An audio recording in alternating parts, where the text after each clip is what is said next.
رب اشرح لي صدري ويسر لي أمري واحلل عقدة من لساني يفقهوا قولي اللهم فقهنا في الدين اللهم فقهنا في الدين اللهم فقهنا في الدين۔ آج انشاءاللہ ہم اپنے کورس کا آغاز کریں گے جس کا نام ہے یسألونک، وہ سوال کرتے ہیں آپ سے۔ اس کورس میں ہم ان سوالات کو دیکھیں گے جو قرآن پاک میں کیے گئے، یا تو صحابہ کرام نے نبی صلی اللہ علیہ وسلم سے سوال کیا تو اللہ تعالیٰ نے آیات اتاری، یا پھر اسی طرح سے قریش مکہ میں سے کسی نے سوال کیا تو اس پر جو جواب دیا گیا ان آیات کو انشاءاللہ دیکھیں گے۔ آج جو آیت ہم دیکھیں گے وہ ہے سورۃ البقرہ کی آیت نمبر 186۔ وَإِذَا سَأَلَكَ عِبَادِي أَنِّي فَإِنِّي قَرِيبٌ أُجِيبُ دَعْوَةَ الدَّاعِ إِذَا دَعَانِ فَلْيَسْتَجِيبُوا لِي وَلْيُؤْمِنُوا بِي لَعَلَّهُمْ يَرْشُدُونَ۔ جب میرے بندے سوال کریں میرے بارے میں تو میں قریب ہی ہوں، پکارنے والے کی پکار کا جواب دیتا ہوں۔ جب بھی وہ مجھے پکارتا ہے تو لازم ہے کہ وہ میری بات مانیں اور مجھ پر ہی ایمان لائیں تاکہ وہ ہدایت پائیں۔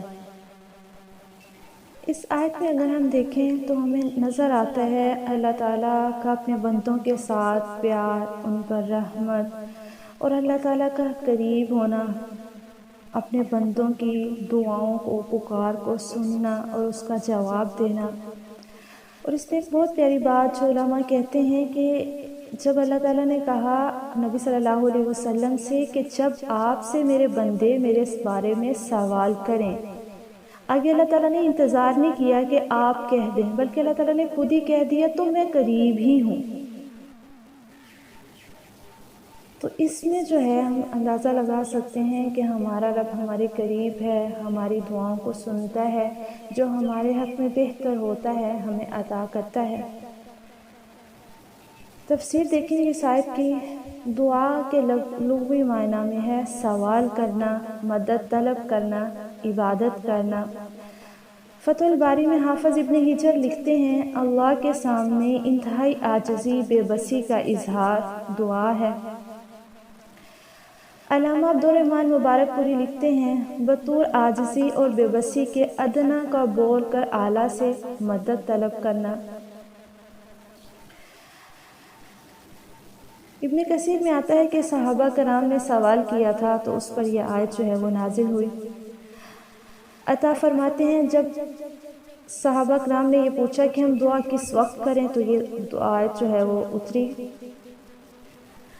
ایک بار غزوے میں نبی صلی اللہ علیہ وسلم کے ساتھ پہاڑی پر صحابہ کرام چڑھ رہے تھے اور بلندی سے اللہ اکبر پکار رہے تھے، تو نبی کریم صلی اللہ علیہ وسلم پاس آئے اور فرمایا کہ تم کسی غائب اور نہ سننے والے کو نہیں پکار رہے، بلکہ تم اس کو پکار رہے ہو جو تمہاری سواری کی گردن سے بھی زیادہ تمہارے قریب ہے۔ مسند احمد کی روایت ہے۔ سورہ قاف میں آتا ہے ہم تو انسان کے رگ جان سے بھی زیادہ قریب ہیں، یعنی اللہ سبحانہ و تعالیٰ علم کے اعتبار سے اپنے بندے کے انتہائی قریب ہے۔ لیکن اللہ قرآن پاک میں خود فرماتے ہیں کہ اللہ تعالیٰ جو ہے وہ عرش پر مستوی ہے۔ یہ آیت اصل میں دعا مانگنے کی ترغیب دلا رہی ہے۔ دعا عبادت ہے۔ نعمان بن بشیر روایت کرتے ہیں نبی کریم صلی اللہ علیہ وسلم نے فرمایا الدعاء هو العبادہ، کہ دعا ہی عبادت ہے۔ ابو داؤد کی روایت ہے 1479 نمبر پر۔ دعاؤں کو اللہ تعالیٰ قبول کرتے ہیں۔ سلمان فارسی روایت کرتے ہیں نبی کریم صلی اللہ علیہ وسلم نے فرمایا یقیناً اللہ تعالیٰ بڑے حیا اور عزت والے ہیں، جب آدمی اللہ کے سامنے ہاتھ اٹھاتا ہے تو اللہ ہاتھوں کو خالی لٹانے میں شرماتا ہے۔ ترمذی کی روایت ہے 3556 نمبر پر اور ابن ماجہ میں ہے 3865 نمبر پر۔ حضرت ابو ہریرہ روایت کرتے ہیں نبی کریم صلی اللہ علیہ وسلم نے فرمایا اللہ کے نزدیک کوئی عمل دعا سے بڑھ کر معزز نہیں۔ ترمذی کی روایت ہے 3370 نمبر پر، یعنی دعا عزت والی چیز ہے۔ دعا مصیبتوں سے نجات کا ذریعہ ہے۔ معاذ بن جبل روایت کرتے ہیں نبی کریم صلی اللہ علیہ وسلم نے فرمایا، کوئی احتیاط تقدیر سے بچنے سے فائدہ نہیں دیتی، ہاں البتہ دعا نازل شدہ مصیبت اور نازل ہونے والی مصیبت سے فائدہ دیتی ہے۔ بلا شبہ مصیبت اور پریشانیاں اترتی رہتی ہیں، اور جب اس کو دعا مل جاتی ہے تو یہ دونوں قیامت تک کشتی کرتے رہتے ہیں۔ سیدنا ثوبان روایت کرتے ہیں نبی کریم صلی اللہ علیہ وسلم نے فرمایا، نیکی کے سوا کوئی چیز عمر میں اضافہ نہیں کرتی، اور دعا کے سوا کوئی چیز تقدیر نہیں بدل سکتی۔ ابن ماجہ کی روایت ہے 90 نمبر پر، ترمذی میں ہے 2239 نمبر پر۔ دعا بھی ایک سبب ہے، ذریعہ ہے۔ دعا غضب الہی سے بچاؤ کا بھی ذریعہ ہے۔ نبی کریم صلی اللہ علیہ وسلم نے فرمایا، جو اللہ سے نہیں مانگتا اللہ اس پر ناراض ہوتا ہے۔ ترمذی کی روایت ہے 3613 نمبر پر۔ اس کے متعلق ایک شاعر بھی لکھتا ہے جس کا ترجمہ یہ، وہ کہتا ہے کہ اللہ ناراض ہوتے ہیں اگر اللہ سے سوال نہ کیا جائے یا مانگنا چھوڑ دیا جائے۔ تم تجربہ کر کے دیکھ لو، جب ابن آدم سے مانگا جائے تو وہ ناراض ہوتا ہے، یعنی کہ انسانوں سے اگر مانگے تو وہ ناراض ہو جاتے ہیں، غصہ ہوتے ہیں، لیکن اللہ سے مانگا جائے تو اللہ اس پر خوش ہوتا ہے اور عطا بھی کرتا ہے۔ دعا تقدیر کو بدل دیتی ہے، اللہ کے غضب کو ٹھنڈا کرتی ہے، دعا جہنم سے بچاؤ کا سبب ہے۔ دعا کی قبولیت کی کچھ صورتیں ہیں۔ نبی کریم صلی اللہ علیہ وسلم نے فرمایا، جو بھی مسلمان ایسی دعا کرتا ہے جس میں گناہ اور قطع رحمی نہ مانگے تو 3 میں سے ایک چیز عطا کرتا ہے، یا تو دعا اللہ تعالیٰ قبول کر لیتا ہے، یا اس دعا کو آخرت میں ذخیرہ کر لیتا ہے کہ اس کا اجر آخرت میں دیا جائے گا، یا پھر اس دعا کی وجہ سے کوئی بڑی مصیبت جو اس پر آنے والی ہوتی ہے اسے دور کر دیتا ہے۔ لوگوں نے کہا پھر تو بہت دعائیں کریں گے، تو نبی کریم صلی اللہ علیہ وسلم نے فرمایا، اللہ بھی بہت عطا کرنے والا ہے۔ ترمذی کی روایت ہے 3573 نمبر پر۔ اللہ تعالیٰ نے جہاں اس آیت میں دعا کا تذکرہ کیا اس کے ساتھ 2 شرائط بھی لکھتی، فَلْيَسْتَجِيبُوا لِي وَلْيُؤْمِنُوا بِي، یعنی کہ 2 شرطیں ہوں گی، اس کے بعد جو ہے آپ دعا کریں گے تو اللہ دعاؤں کو سنے گا بھی، جواب بھی دے گا۔ شرط کیا رکھی ہے؟ فَلْيَسْتَجِيبُوا لِي، اللہ کے احکامات کو قبول کرے، اللہ کی باتوں کو مانے، وَلْيُؤْمِنُوا بِي، پھر چاہیے کہ اللہ پر ہی ایمان لایا جائے، یعنی اللہ پر ایمان، اور فَلْيَسْتَجِيبُوا لِي، پھر چاہیے کہ اللہ کے احکامات کو قبول کر لیا جائے، عمل پیرا ہوا جائے، پھر اس کے بعد اللہ سے جو مانگا جائے گا اللہ تعالیٰ اس کو عطا کریں گے۔ اسی طرح سے ہمیں حدیث میں بھی کچھ شرائط ملتی ہیں، جس میں پہلی چیز ہے دعا میں اخلاص ضروری ہے۔ جتنی اخلاص کے ساتھ دعا کی جائے گی، دل کے ساتھ، تواضع کے ساتھ، اللہ تعالیٰ اس دعا کو قبول کریں گے۔ نبی کریم صلی اللہ علیہ وسلم نے فرمایا، میت کے لیے دعا کرو تو خلوص سے نیت سے کرو۔ اسی طرح دوسری شرط ہے جلدی نہ کرنا، یعنی کہ اللہ تعالیٰ سے دعائیں کی جائیں لیکن جلدی نہ کی جائے۔ تیسری شرط ہے بھلائی کی دعا کرنا، یعنی خیر کی دعا ہو، قطع رحمی کی دعا نہ ہو، دوسرے کو نقصان پہنچانے کی دعا نہ ہو۔ چوتھی شرط ہے دل جمی سے دعا کرنا۔ نبی کریم صلی اللہ علیہ وسلم نے فرمایا، اللہ سے قبولیت کے لیے یقین سے دعا کرو، یاد رکھو اللہ غافل دل کی دعا قبول نہیں کرتا۔ ترمذی کی روایت ہے 3725 نمبر پر۔ 5ویں شرط ہے حلال اور پاکیزہ رزق۔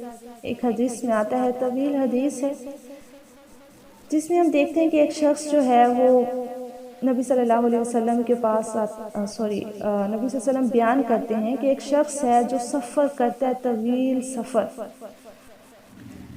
سفر کی تھکاوٹ بھی لیتا ہے، بال بھی اس کے غبار آلود ہیں، اور پھر اللہ سے دعا کرتا ہے تو اس کی دعا کیسے قبول ہو جبکہ اس کا کھانا پینا حرام ہے۔ صحیح مسلم کی روایت ہے 1015 نمبر پر۔ نیکسٹ ہم دیکھیں گے دعا کے کچھ آداب۔ سب سے پہلا ادب ہے وضو کرنا، دوسرا ادب ہے ہاتھ اٹھانا۔ حدیث میں آتا ہے کہ نبی صلی اللہ علیہ وسلم نے ہاتھ اٹھائے اتنے کہ ہم نے ان کے بغلوں کی سفیدی دیکھی۔ بخاری کی روایت ہے 6341 نمبر پر۔ اسی طرح سے تیسرا ادب ہے اللہ سبحانہ و تعالیٰ کی حمد و ثنا بیان کی جائے۔ چوتھا ادب ہے نبی صلی اللہ علیہ وسلم پر درود پڑھا جائے۔ نبی صلی اللہ علیہ وسلم کے سامنے ایک آدمی نے نماز پڑھی اور جلد بازی کے ساتھ دعا کی، اللہ تعالیٰ کی حمد و ثنا بھی بیان نہیں کی۔ اور ایک دوسرا شخص آیا جس نے نبی صلی اللہ علیہ وسلم کے سامنے نماز پڑھی ادب کے ساتھ، تواضع کے ساتھ، اور پھر اس کے بعد دعا کے لیے ہاتھ اٹھائے، اللہ تعالیٰ کی حمد و ثنا بیان کی اور پھر دعا کی، تو نبی صلی اللہ علیہ وسلم نے فرمایا کہ تمہاری دعا قبول کی جائے گی۔ ابو ہریرہ سے روایت ہے، نبی صلی اللہ علیہ وسلم نے فرمایا اللہ سے قبولیت کے یقین کے ساتھ دعا کرو۔ اللہ تعالیٰ فرماتے ہیں میں اپنے بندے کے ساتھ اس کے یقین کے مطابق سلوک کرتا ہوں۔ پانچواں ادب ہے اعتراف گناہ، اللہ تعالیٰ کے سامنے اپنے گناہوں کو رکھ کر اللہ سے توبہ کی جائے۔ نبی صلی اللہ علیہ وسلم نے فرمایا اللہ بندے کی اس بات کو پسند کرتا ہے جب وہ کہتا ہے لا الہ الا اللہ، اور پھر کہتا ہے میں نے اعتراف کیا گناہوں کا، اور پھر توبہ کرتا ہے، تو اللہ تعالیٰ فرماتے ہیں میرے بندے کو پتہ ہے کہ میں اسے معاف کر سکتا ہوں۔ چھٹا ادب ہے اپنے لیے دعا کرنا اور پھر دوسروں کے لیے دعا کرنا۔ ساتواں ادب ہے جامع دعا، یعنی اسم اعظم کے ساتھ دعا مانگی جائے۔ لا الہ الا اللہ کو اسم اعظم کہا گیا، اسی طرح سے یا حی یا قیوم کو بھی اسم اعظم کہا گیا۔ اللہم انی اسألک یا اللہ بأنک الواحد الاحد الصمد الذی لم یلد ولم یولد ولم یکن له کفوا احد ان تغفر لی ذنوبی انک انت الغفور الرحیم۔ اے اللہ میں تجھ سے سوال کرتا ہوں، اے اللہ اس بات کے ساتھ کہ تو یکتا اکیلا اور بے نیاز ہے، جس نے نہ جنا نہ جانا گیا، نہ اس کا کوئی ہمسر ہے، کہ تو میرے لیے میرے گناہ معاف فرما دے، یقیناً تو ہی بخشنے والا بے حد مہربان ہے۔ نسائی کی روایت ہے 52 نمبر پر اور مسند احمد میں 338 نمبر پر۔ اس دعا کے اندر کہا گیا اسم اعظم ہے، یعنی سورت اخلاص کو بھی اسم اعظم کہا گیا، جس میں اللہ تعالیٰ کی وحدانیت کی گواہی دی جاتی ہے۔ سورہ البقرہ کی آیت نمبر 163 میں اسم اعظم ہے۔ اسی طرح سے سورۃ آل عمران میں الف لام میم اللہ لا الہ الا هو الحی القیوم اسم اعظم ہے۔ نبی کریم صلی اللہ علیہ وسلم نے فرمایا جب کوئی دعا مانگے تو مطالبے پر زور دے کر دعا مانگے، یہ نہ کہے کہ اگر اللہ چاہے تو دے دے، نہ چاہے تو نہ دے۔ بخاری کی روایت ہے 5979 نمبر پر۔ دعا کی قبولیت کے کچھ اوقات اور مقامات ہیں جسے دیکھتے ہیں، جیسے لیلۃ القدر میں دعا قبول کی جاتی ہے، رات کے آخری حصے میں اور ہر رات کی ایک گھڑی، اذان اور اقامت کے درمیان، فرض نمازوں کے بعد، بارش کے وقت، میدان جنگ میں، جمعہ کے دن، آب زمزم پیتے وقت، سجدے کی حالت میں، رات کو آنکھ کھلے تو اس وقت، آخری تشہد میں، مسلمان بھائی کی عدم موجودگی میں اس کے لیے دعا کرنا، یوم عرفہ 9 ذی الحجہ کی دعا، روزہ افطار کرتے وقت، ذکر کی مجلسوں میں، مصیبت کے وقت، سفر کی حالت میں، کعبہ میں داخل ہوتے وقت، مشعر حرام کے پاس کی دعا۔ اور کچھ لوگ وہ ہیں جن کی دعا قبول نہیں کی جاتی، حرام کھانے والے کی، زانی کی، اور اسی طرح سے عمل بالمعروف و نہی عن المنکر کرنے والے کی دعا بھی قبول نہیں ہوتی، یعنی جو دوسروں کو نیکی کا حکم نہیں دیتا اور نہ برائی سے روکتا ہے تو اس کی بھی دعائیں قبول نہیں ہوتی۔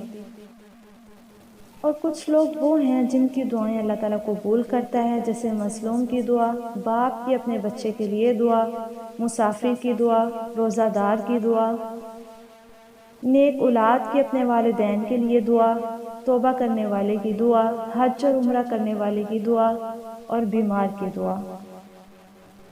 الحمدللہ ہم نے اس آیت کو مختصراً دیکھا۔ آج سے انشاءاللہ اللہ تعالیٰ کے ساتھ دعاؤں کا رشتہ جو ہے وہ مضبوط کرنا ہے، اللہ سے بہت سی دعائیں کرنی ہیں۔ سبحانك اللهم وبحمدك نشهد أن لا إله إلا أنت نستغفرك ونتوب إليك. السلام عليكم ورحمة الله وبركاته.